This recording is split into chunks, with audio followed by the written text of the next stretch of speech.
Bonjour Laurent, bonjour Sébastien. Bonjour, je vous laisse bonjour. commencer votre numéro, Laurent. Merci. Demain, l'industrie ne fabriquera plus de produits pour les vendre. Et ce, quel que soit le secteur industriel, de l'aéronautique à la construction, en passant par les équipementiers industriels et l'automobile.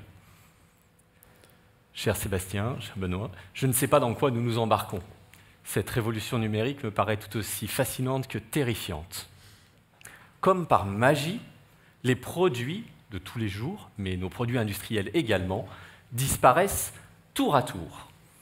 Et ceci n'a pas manqué de fasciner mes enfants en préparant cette keynote, qui m'ont alors demandé « Papa, sur quoi travailles-tu » Et qu'est-ce que vous leur répondez quand ils vous demandent ça? La réponse me paraît à la fois facile et compliquée. Mes enfants étant jeunes, j'ai pris simplement leur vie de tous les jours et je leur ai demandé de constater comment aujourd'hui ils utilisaient et ils utilisent leurs produits. Et nous voyons régulièrement le remplacement de tous ces produits facilités par les nouvelles technologies et un constat simple qu'eux-mêmes arrivent à comprendre, pourquoi d'abord acheter et posséder des produits alors qu'ils peuvent les utiliser sous des formes diverses et variées au moment où ils le souhaitent, dans l'environnement qu'ils souhaitent. Mais cette transformation digitale, elle ne va pas faire disparaître tous nos produits. Est-ce qu'elle annonce une disparition complète? Je vais poser votre question à vous, Sébastien. Non, je pense que c'était Laurent. C'était à Laurent, excusez-moi. C'est pas grave. Je me suis trompé, le numéro de ma vie a mal marché. Laurent, ces produits ne vont pas vraiment disparaître. Je ne pense pas. Et un bon exemple pour illustrer cela, je vais commencer par l'aéronautique. Un équipementier d'aéronautique sur les systèmes d'infodivertissement en vol. Pourquoi cet exemple? Vous avez pu constater aujourd'hui, dans ces avions, ces petits écrans, que l'on trouve d'ailleurs tous toujours trop petits, bien qu'ils soient de plus en plus grands, et ce catalogue de contenu que l'on trouve toujours trop étroit, d'un côté. Alors que par ailleurs, les avions sont maintenant tous connectés en vol et que l'on peut, avec sa tablette, son smartphone, accéder à son propre contenu ainsi qu'à ses propres services. Mais ce business-là, il ne va pas disparaître pour autant. Alors, dans le cas présent, il s'avère que ces systèmes d'infodivertissement en sont ressortis grandis et avec des énormes tablettes maintenant tactiles et digitales au cœur des avions. Mais la réelle révolution se cache derrière le produit. En effet, ces systèmes d'infodivertissement historiquement conçus comme des systèmes fermés, ont été obligés de se réinventer complètement, devenir de véritables plateformes digitales, où on offre à la fois des services aux passagers, le client final historique, avec des services de type conciergerie qui lui permet, je dirais, d'agrémenter son expérience utilisateur et de proroger son voyage pendant le vol, mais également, à travers cette collecte de données pendant le vol, d'offrir de nouveaux services B2B, à la fois aux aéroports et aux sociétés de services, pour améliorer les services, les opérations et la réduction des temps de pause des avions sur les aéroports, qui apportent un gain d'efficacité et une économie phénoménale. On voit bien que le produit devient alors un médium et devient le support de cette nouvelle continuité numérique. Ceci, bien entendu, n'est pas l'apanage de l'aéronautique, comme Sébastien va nous le présenter. Alors, quel est le secret pour réussir cette transformation numérique? Pardon, c'est bon. Oui, non, on a quelques soucis avec les slides. Donc finalement, on va quitter le monde de l'aéronautique pour aller dans le monde de l'automobile.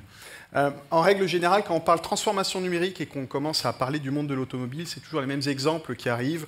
On vous parle fréquemment de Tesla, on vous parle fréquemment des startups. J'ai choisi de faire un contre-pied par rapport à ces présentations habituelles et de vous parler d'acteurs historiques, d'acteurs majeurs historiques du monde de l'automobile. Le premier dont je souhaite vous parler, c'est Ford.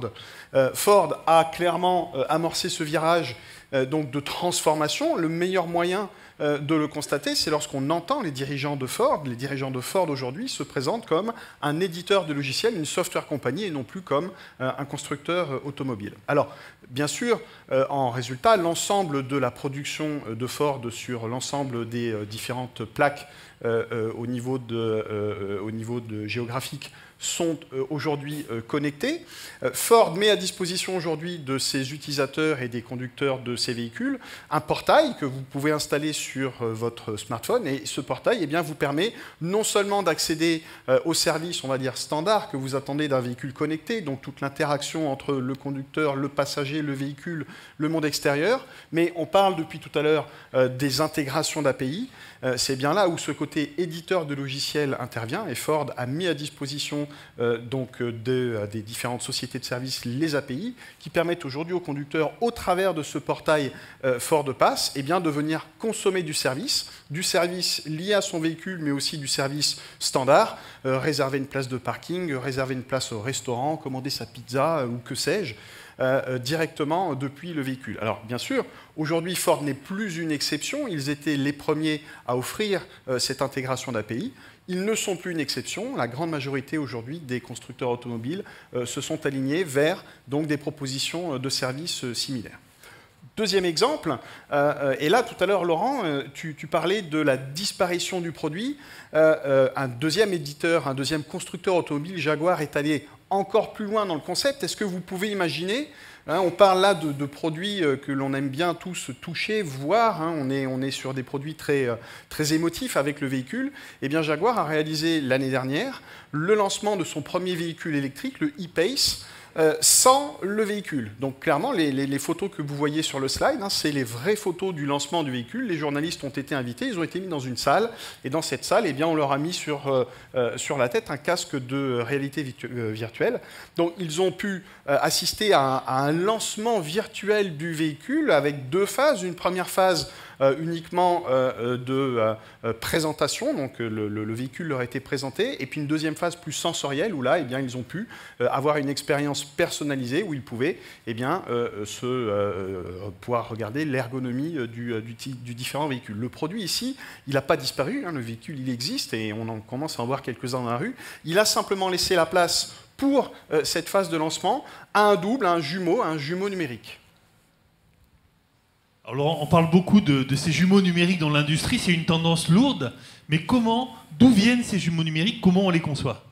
Alors, le jumeau numérique, la première fois que je l'ai rencontré, c'était dans l'aérospatiale avec la maquette numérique de l'avion, qui était la première forme de collaboration entre les différentes usines, l'ingénierie et le customer service, donc toutes les fonctions support, pour faciliter la création et l'assemblage des avions.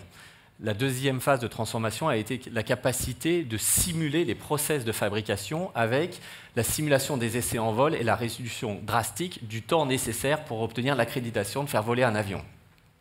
Le jumeau numérique devient de plus en plus gourmand, embrasse de plus en plus de capacités, de services, et surtout s'est étendu bien au-delà de l'aéronautique, avec un exemple que Sébastien va nous présenter. Oui, effectivement. Donc, on était avec l'annonce de Jaguar et l'utilisation de cette technologie sur finalement une utilisation finale emmenée dans les mains, non pas du client final, mais en l'occurrence des journalistes. Clairement, ce que je souhaitais vous montrer au travers de la vidéo qui normalement doit être lancée derrière moi, c'est finalement comment est-ce que, au niveau du design, on va utiliser cela. Alors, on n'est plus sur les voitures, on est sur le design chez Nike de la prochaine paire de baskets que vous allez peut-être acheter pour vous ou pour vos enfants. Cette vidéo est courte, mais on voit bien ici un concentré des technologies utilisées. Ça commence bien sûr par un environnement collaboratif. Effectivement, que l'on crée aujourd'hui un avion, une voiture, une paire de baskets, c'est bien une équipe projet, ce n'est pas un designer unique qui travaille sur ce projet. On voit une utilisation de tablettes graphiques, cette même tablette graphique qui est aujourd'hui exposée sur notre stand. Vous pourrez aller vous amuser avec et regarder ce que ça peut donner en termes de sensations lorsqu'on couple cette tablette numérique avec la technologie donc, de réalité virtuelle et d'haptique qui permet de travailler sur un plan en 2 dimensions lorsque je suis sur la tablette pour pouvoir designer le produit et puis voir directement en application en 3D ce que ça donne, que ce soit en statique ou en numérique et en mouvement. On le voit sur le design notamment de la semelle en fonction de ce que l'on cherche comme accroche. Donc évidemment, ces technologies, encore une fois, sont disponibles sur notre stand et je ne peux que vous inviter à venir les tester pour pouvoir avoir une expérience de ces différentes sensations qui sont offertes avec ces technologies. Merci. Je ne résiste pas de l'occasion d'être devant vous sous les feux de la rampe pour tester sans filet quelque chose qui me tenait à cœur depuis longtemps, cette capacité de me transformer moi aussi, grâce à ces nouvelles technologies immersives et la réalité virtuelle, je me change devant vous ou je m'improvise humblement magicien. Et le petit tour, ou cette pirouette que je vais vous proposer, c'est, après vous avoir emmené dans cet univers numérique, d'essayer de vous ramener tous ensemble à la réalité pour la suite de notre programme, avec un petit tour de magie. Donc je vais d'abord demander à mon assistant virtuel de m'expliquer comment je peux le faire. Voilà, maintenant que j'ai compris, je vais devoir faire la même chose devant vous, abracadabra, que le lapin apparaisse.